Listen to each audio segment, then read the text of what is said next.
पान क्रमांक 103 लूकचं शुभवर्तमान अध्याय 13 वचन 6 ते 8 मी वाचतो, कान देऊन ऐका. त्याने हा दाखला सांगितला, कोणा एकाचे त्याच्या द्राक्षमळ्यात लावलेले अंजिराचे झाड होते. त्यावर तो फळ पाहावयास आला, परंतु त्याला काही आढळले नाही. तेव्हा त्याने माळ्याला म्हटले, पहा, गेली 3 वर्षे मी या अंजिरावर फळ पाहावयास येत आहे, परंतु मला काही आढळत नाही. ते तोडून टाक. उगाच त्याने जागा तरी का अडवावी. तेव्हा त्याने त्याला म्हटले, महाराज, एवढे वर्ष ते असू द्या, म्हणजे मी त्याच्या भोवती खणून खत घालीन. मग त्याला फळ आले तर बरे, नाहीतर आपण ते तोडून टाकावे. हालेलुया. माझ्या प्रिय भावांनो आणि बहिणींनो, एका माणसाचा एक द्राक्षमळा होता आणि त्या द्राक्षमळ्यामध्ये एक अंजिराचं झाड होतं. आणि द्राक्षमळ्याचा मालक तिकडे येतोय आणि अंजिराच्या झाडावर पाहतोय, फळ पाहतोय, आणि त्याला फळ काही सापडत नाही आहे. आणि जेव्हा फळ मिळत नाही तेव्हा तो माळ्याला बोलावून सांगतो, गेली 3 वर्षे मी या झाडाकडे पाहत आहे, परंतु मला फळ काही मिळत नाही आहे. ते झाड तू तोडून टाक. तेव्हा माळी मालकाला म्हणतो, महाराज, 1 वर्ष अजून ते राहू द्या. मी त्याच्या भोवती खणतो आणि तिकडे खत घालतो. मग त्याला फळ आलं तर बरं, पण आलं नाही तर आपण ते तोडून टाकावं. Hallelujah, hallelujah, hallelujah. माझ्या प्रिय भावांनो आणि बहिणींनो, येशूने हा दाखला का दिला? या अगोदर काही चर्चा चालू होती येशूची लोकांबरोबर की पश्चातापाविषयी. येशूने म्हटलं, जर तुम्ही पश्चाताप केला नाही तर तुमच्या सगळ्यांचा नाश होईल. Hallelujah, hallelujah, hallelujah.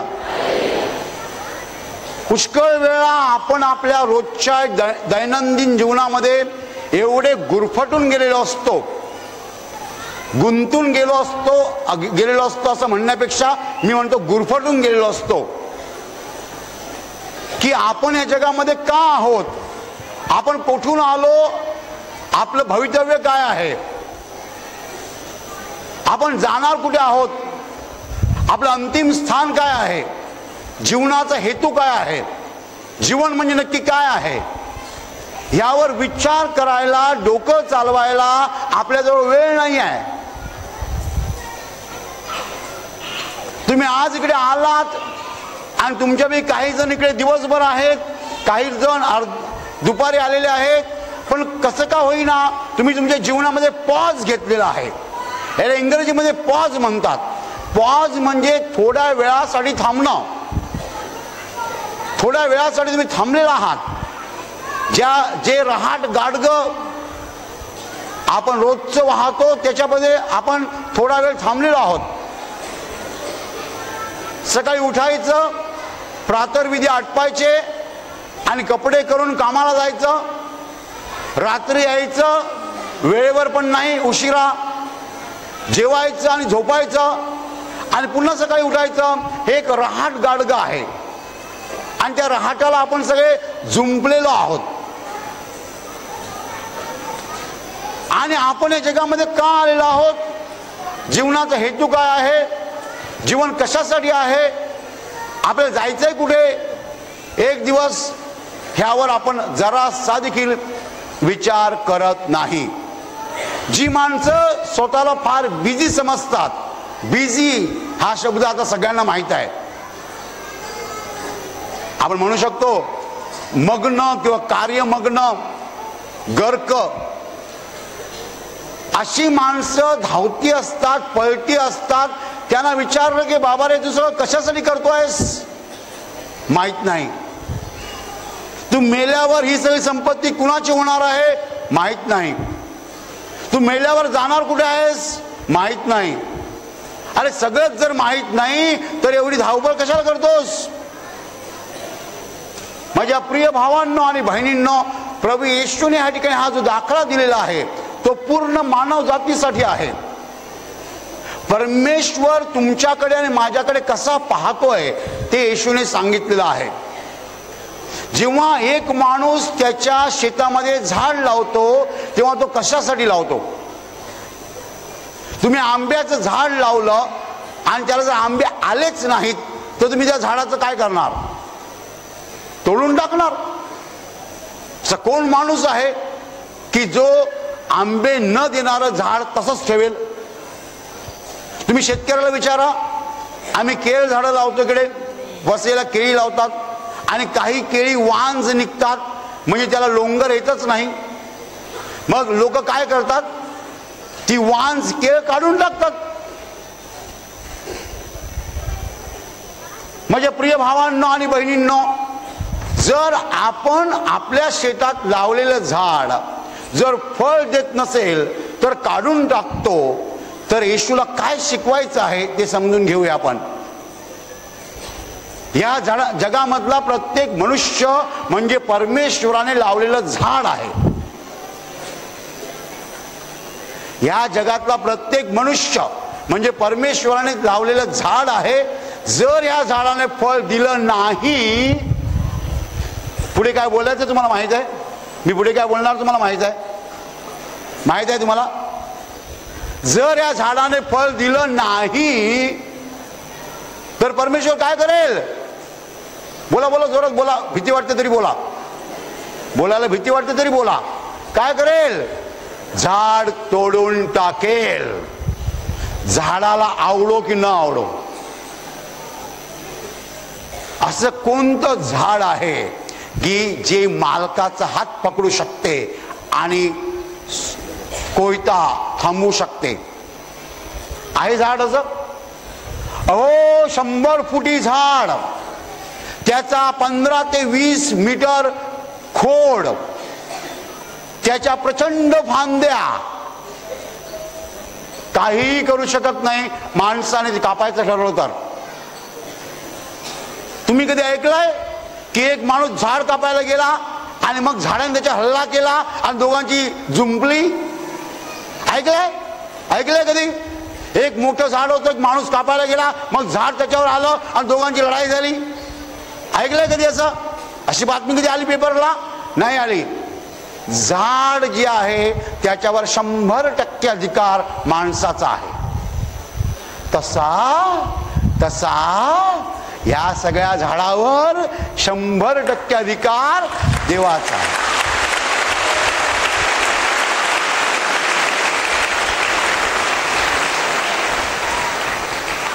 झाड किती मोठं असो, केवढंही मोठं असो, झाड माणसाचा हात पकडू शकत नाही आणि कोयता थांबवू शकत नाही.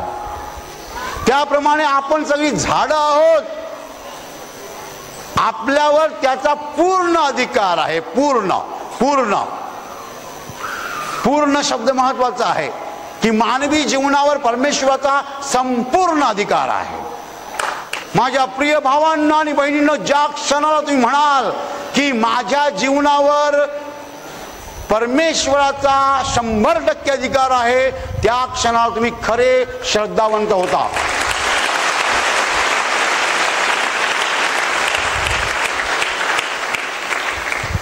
आणि पुष्कळ लोकांना नेमकं हेच जमत नाही. नेमकं हेच जमत नाही. काय जमत नाही? देवाला संपूर्णपणे शरण जाणं.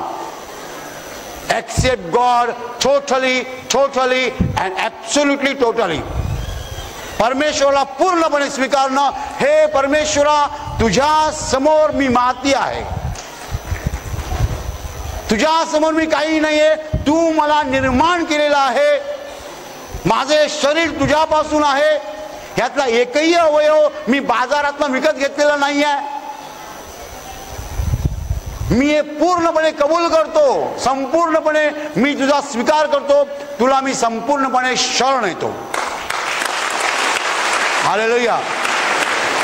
माझ्या प्रिय भावांनो आणि बहिणींनो, मी जे आतापर्यंत बोललो ती सगळी पार्श्वभूमी होती, प्रस्तावना होती, सिनेमातला इंडियन भाग होता.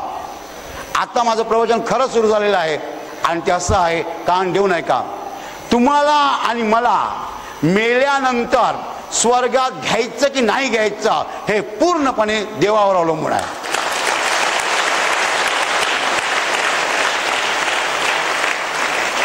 असा एक तरी माणूस आजपर्यंत पाहिला की तो मेला होता, 2 तासांनी उठला आणि सांगितलं मी स्वर्गात जाऊन आलो, कसं वाटतं, पुन्हा मी चाललो.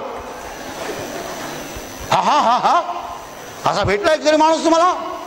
जगाच्या इतिहासामध्ये येशू खेरीज करून कोणीही मेल्यातनं उठलेलं नाही आहे. माझ्या प्रिय भावांनो आणि बहिणींनो, मेल्यानंतर तुमचं आणि माझं सगळं संपतं, म्हणजे आपला आपल्यावर काहीच ताबा राहत नाही. आणि हे आपल्याला समजावं म्हणून पक्षघाताचा आजार येतो. पक्षघाताचा आजार अतिशय सुंदर आजार आहे, कारण त्याच्यात पुष्कळ शिकायला मिळतं. पक्षघाताचा झटका आला, हात वर जात नाही, पाय सुद्धा हलत नाही. आपण कोण आहोत हे पक्षघाताच्या माणसाला विचारा. एक वेळ कॅन्सरवाल्याचा गर्व उतरत नाही, HIV वाल्याचा अहंकार जात नाही, पण पक्षघाती माणसाला बरोबर कळतं जीवन काय आहे. Hallelujah, hallelujah. उजवा हात आणि उजवा पाय जर झटका बसला, जेवू शकणार नाही उजव्या हाताने, लिहू शकणार नाही. माझ्या प्रिय भावांनो आणि बहिणींनो, मेल्यानंतर आपल्याला कुठे पाठवायचं हे पूर्णपणे देवावर अवलंबून आहे. आणि त्याच देवाने हा दाखला दिलेला आहे की जर झाडाने फळ दिलं नाही तर झाड जसं कापलं जातं त्याप्रमाणे मानव जातीचं होणार आहे. पुष्कळ माणसं नष्ट होणार आहेत. नष्ट म्हणजे काय? नष्ट नष्ट म्हणजे काय? कायमचे गेले. कायमचे गेले म्हणजे काय? पुन्हा येणार नाही येणार. कोण आणणार? जर देव आणणार नाही तर कोण आणणार?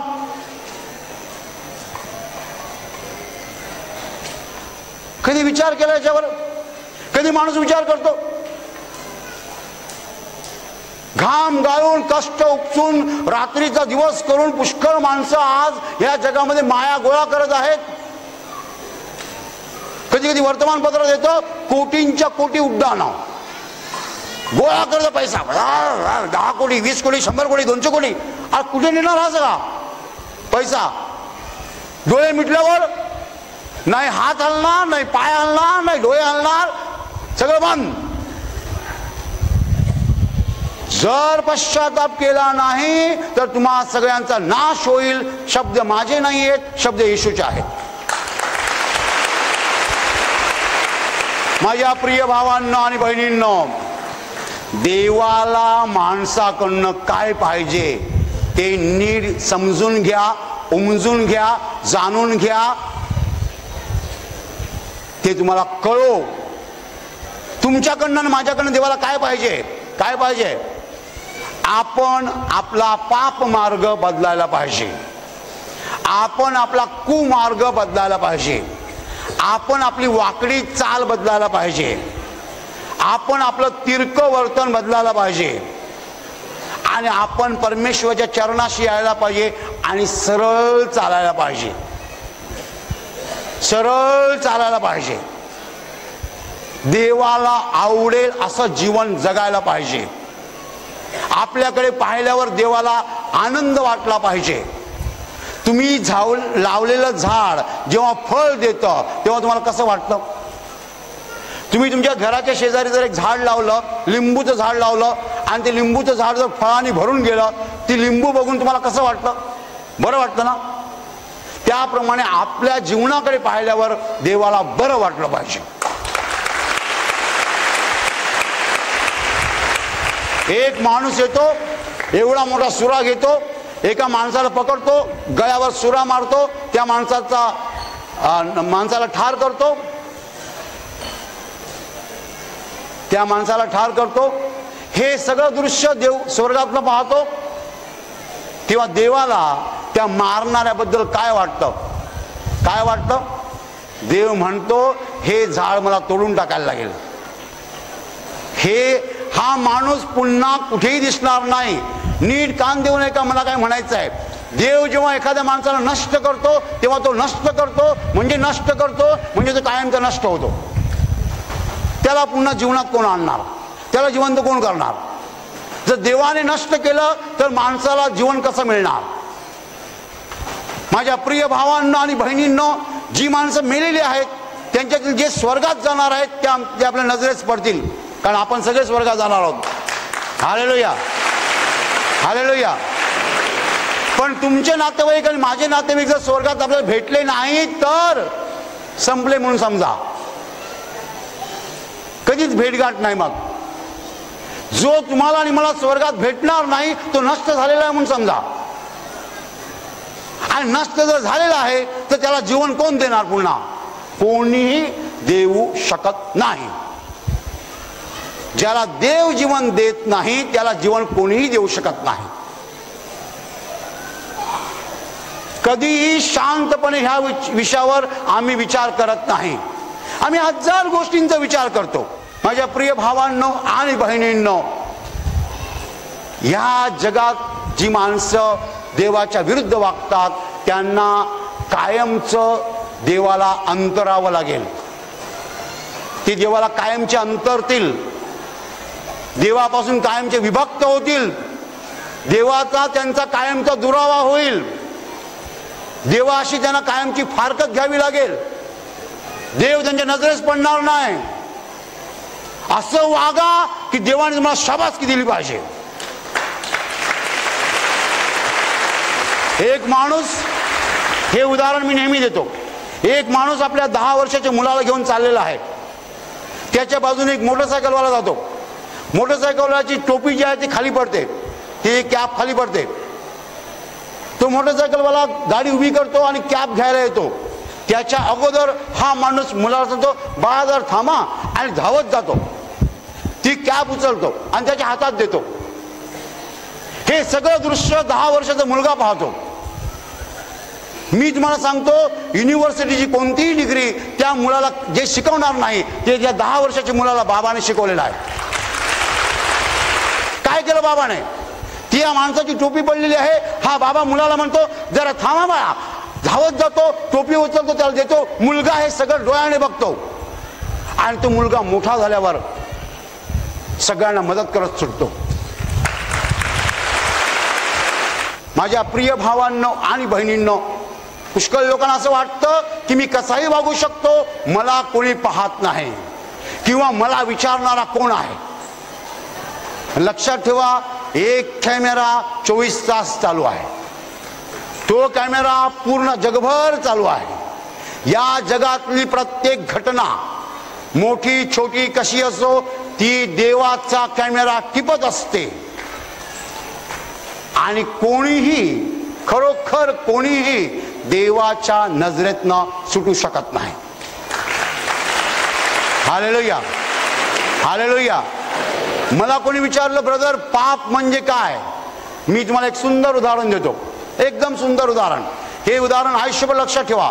पाप म्हणजे काय? एकदम सोपं उदाहरण, सगळ्यांना समजणार. एक धिप्पाड माणूस गाडीमध्ये उभा आहे असा, आणि त्याच्या बाजूला एक तरुण मुलगा आहे 15-20 वर्षाचा. आणि त्या तरुण मुलाचं अंग यायला लागलं या माणसाला, तेव्हा हा माणूस जोरात त्याच्या थोबाडीत मारतो. तो मुलगा गाडीत खाली पडतो आणि रडायला लागतो. तो माणूस धिप्पाड असतो, तो मुलगा काही करू शकत नाही. हा मुलगा घरी जातो, आईला सांगतो, आई मला एका माणसाने जोरात थोबाडीवर मारलं.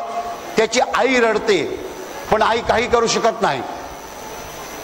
हा धिप्पाड माणूस घरी जातो आणि घरच्यांना सांगतो, आज एकाला असा फटकावला ना, आज एकाला असा फटकावला ना.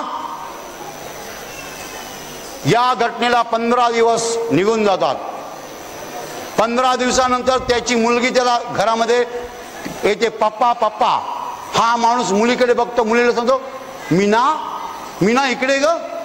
मीना तुझ्या उजव्या गालावर मला काहीतरी मला सफेद सफेद दिसतं. जा आणि आरशात बघ. ती जाऊन आरशात बघते. पप्पा माझ्या गालावर पांढरा डाग आलेला आहे. पप्पा म्हणतात कपडे कर, लगेच डॉक्टरकडे चाल, पैसे भरपूर आहेत. हा माणूस आपल्या मुलीला घेऊन डॉक्टरकडे जातो. डॉक्टर मुलीला बघतो. डॉक्टर म्हणतात मी औषध देतो. औषधं घेतली. 15 दिवस 1 महिना डाग पूर्णपणे मोठा झाला. पूर्ण गाल पांढरा. एक गाल फक्त, दुसरा गाल तसाच आहे. आणि मग हा माणूस हवालदिल होतो. हवालदिल फार सुंदर शब्द आहे. कसा होतो? हवालदिल. काय करायचं कळत नाही. हिंदीमध्ये ते लोक परेशान म्हणतात, आपण मराठीमध्ये हैराण म्हणतो. हैराण होतो. अजून एका डॉक्टरकडे. डॉक्टर म्हणतात आम्ही आमचे प्रयत्न करतो, यश येणं आमच्या हातात नाही. अजून 2-3 महिन्याने काही फरक पडत नाही. डाग तसाच राहतो. आणि मग कुणीतरी जर सांगतं वसईला भुईगावला एक आशीर्वाद प्रार्थना केंद्र आहे, तिकडे लोक बरे होतात. आणि हा माणूस इकडे येतो. असा निपाट ना बघतो तर इकडे सगळी बावळट माणसं आहेत.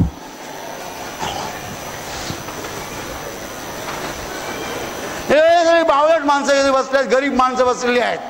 माझ्यासारखा कोणी नाही आहे. पण करणार काय? गरज लागली ना.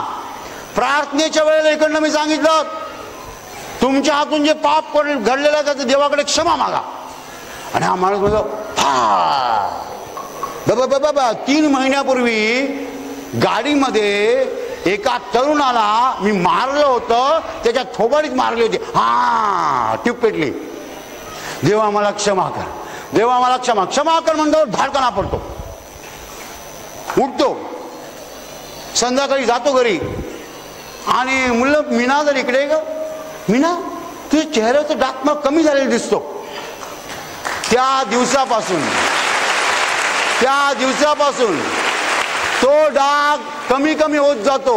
आणि 15 दिवसामध्ये डाग पूर्णपणे नष्ट होतो.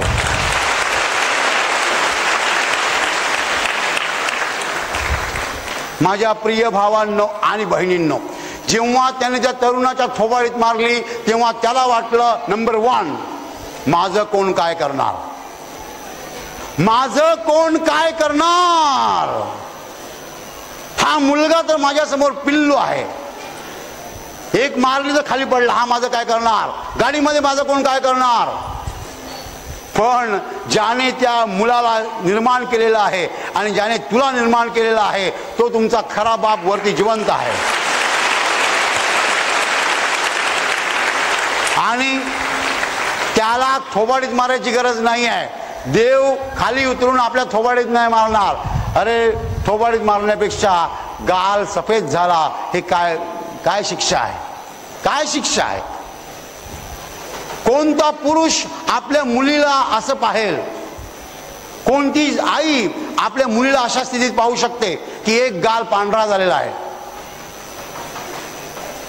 माझ्या प्रिय भावांनो आणि बहिणींनो, जे झाड फळ देत नाही ते झाड मालक कापून टाकतो. त्याप्रमाणे आपण सगळी देवाने लावलेली झाडं आहोत. आपण जर देवाला फळ दिलं नाही म्हणजेच देवाला आवडेल असं जीवन जगलो नाही तर देव मेल्यानंतर आपल्याला कायमचं नष्ट करेल. आणि जेवढे लोक माझे प्रवचन इकडे ऐकत आहेत आणि टीव्हीवर ते प्रवचन आल्यानंतर जेवढे लोक टीव्हीवर ते प्रवचन ऐकत आहेत त्यातला एकही माणूस कायमचा नष्ट होऊ नये म्हणून मी देवाकडे प्रार्थना करतो.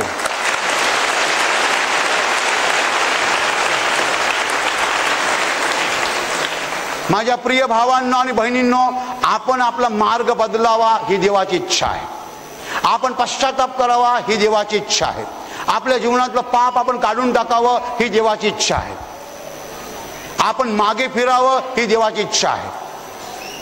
आणि कुठेतरी आपण भानावर यावं, शुद्धीवर यावं ही देवाची इच्छा आहे. जो माणूस पाप करतो तो भानावर नाही आहे. जो मनुष्य पापबंधनात अडकलेला आहे तो माणूस शुद्धीवर नाही आहे. देवाची इच्छा आहे की आपण शुद्धीवर यावं आणि आपण देवाकडे वळावं, मागे फिरावं.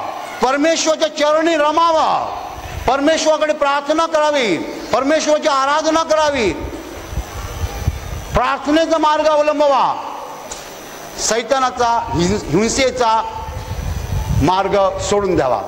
Hallelujah, hallelujah, hallelujah. जर ह्या झाडाने फळ दिलं तर होय, आणि नाही फळ दिलं तर ते झाड कापण्यात येईल, तोडण्यात येईल. हे वचन या जगातल्या प्रत्येक माणसासाठी लागू आहे. भले तो अमेरिकेला जन्मलेला असो की जपानला जन्मलेला असो, रशियाला जन्मलेला असो की चीनला जन्मलेला असो, जगात जिकडे जिकडे माणूस आहे त्याला हे वचन लागू आहे. आणि म्हणून आपल्या सगळ्यांना भानावर यायची गरज आहे. आपण जर भानावर आलो नाही तर आपला कायमचा नाश होईल. आजार म्हणजे चिमटे आहेत, चिमटे. आपण भानावर यावं म्हणून देव चिमटे घेतो, आणि ते चिमटे देव स्वतः घेत नाही, सैतानाला परवानगी देतो. Hallelujah, hallelujah. डायबिटीज आला, मार्ग बदला. ऑफिसमध्ये चोरी करता, चोरी करणं बंद करा. लाच घेता, लाच घेणं बंद करा. ब्लड प्रेशर आला, लोकांना मारायचं सोडून द्या. बरोबर, लोकांना प्रेशर देता म्हणून तुमच्यावर प्रेशर येतो. Hallelujah, hallelujah. आपण आपले पाप मार्ग सोडले पाहिजेत. हे आजार जे आहेत ते चिमटे आहेत, चिमटे. चिमटे अशासाठी घेतले जातात की आपण बदलावं, आपल्यात परिवर्तन व्हावं आणि आपण देवमार्गाला यावं. पाप मार्ग सोडून देवमार्ग पत्करावा म्हणून परमेश्वर आपल्याला चिमटे घेत असतो. आजारानंतर आपले डोळे उघडले पाहिजेत, आपल्याला देवाचा खरा अनुभव आला पाहिजे, परमेश्वराची प्रचिती आली पाहिजे, आणि आपण अंधार सोडून प्रकाशाकडे आलो पाहिजे. प्रभू येशू म्हणाला, मीच जगाचा प्रकाश आहे. जो मला अनुसरतो म्हणजे माझ्या मागे येतो तो कधीही अंधारात चालणार नाही, तर त्याच्या ठाई जीवनाचा प्रकाश राहील. हालेलुया. त्याच्या ठाई जीवनाचा प्रकाश राहील. आपण अंधारातनं प्रकाशात यावं म्हणून येशू आपल्याला बोलावत आहे, हाक देत आहे, साथ घालत आहे. आपण त्याला प्रतिसाद दिला पाहिजे. We must respond to his call. आपण त्याच्या सादाला प्रतिसाद दिला पाहिजे, अशासाठी की आपलं जीवन पूर्णपणे बदलावं. माझ्या प्रिय भावांनो आणि बहिणींनो, जे लोक देवाला शरण येत नाहीत ते लोक गर्वाने फुगलेले आहेत. जे लोक देवाला शरण येत नाहीत ते लोक गर्वाने फुगलेले आहेत.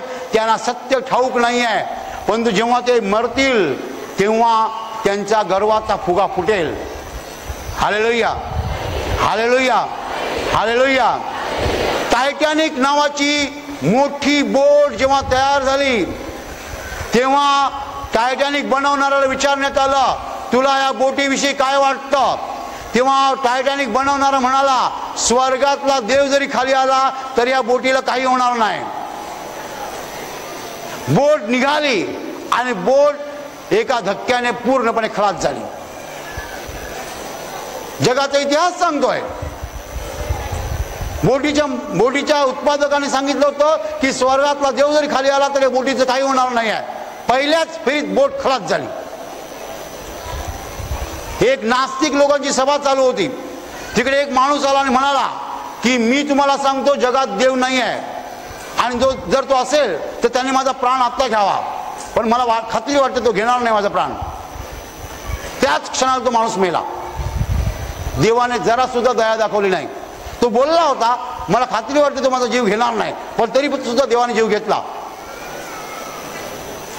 माझ्या प्रिय भावांना आणि बहिणींना, परमेश्वराला पाठ फिरवणं म्हणजे दगडाशी टक्कर घेणं, सूर्यावर थुंकणं. सूर्यावर थुंकायचा प्रयत्न करू नका. देवाला शरण या, परमेश्वराला शरण या.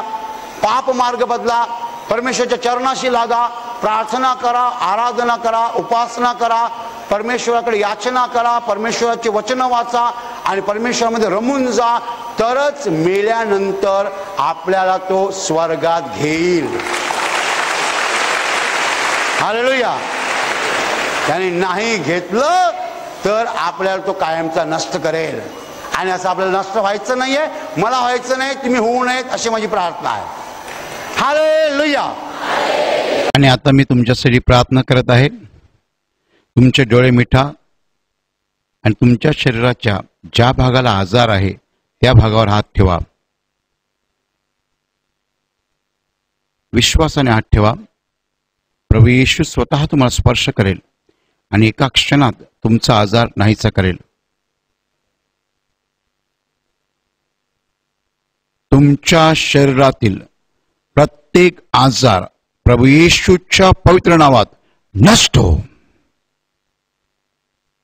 तुमच्या जीवनातील प्रत्येक दुःख प्रभू येशूच्या पवित्र नावात नष्ट हो. आणि तुमच्यावर आणि तुमच्या कुटुंबावर प्रभू येशूचे महान आशीर्वाद होत.